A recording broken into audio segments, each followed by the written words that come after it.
bạc lu ani mang sang mang gần Giêsu ba chỉ chung là như ngô kỳ ngõ bay yang như nghề và bay đưa con sẽ đi cả gang ba chỉ đang đợi Krista ga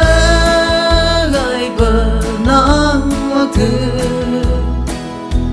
anh cũng gần hi bạc na bay được xa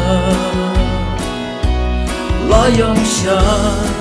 sông bự và trong phố xa trên này là hai yang hàng mang gần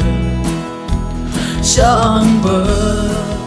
hôn hề bằng nhĩ hề thứ bác chỉ su shi chắc lăng chắc cả gang đi lại gần cả ý ba cây cả đông nhĩ cả hàng chỉ cầm cả hàng Krista cả gai bờ nắng lạc thứ anh cũng gần hi bạc na bay được xa lo yong xa sông bự và trong phố xa trên này là hai yang hàng mang gần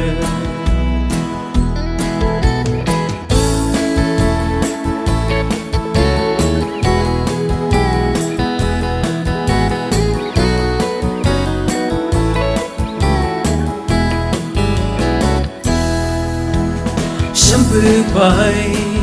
trên cờ hãy nhớ kỹ anh buông bờ mang cờ bụi mong lấp đủ gắng siêu ô bay trên cờ nhớ kỹ bay ấy thơ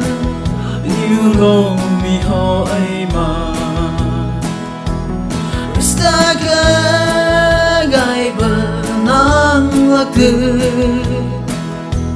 anh cũng gần hi bạc na bay được xa lo yong xa sông bự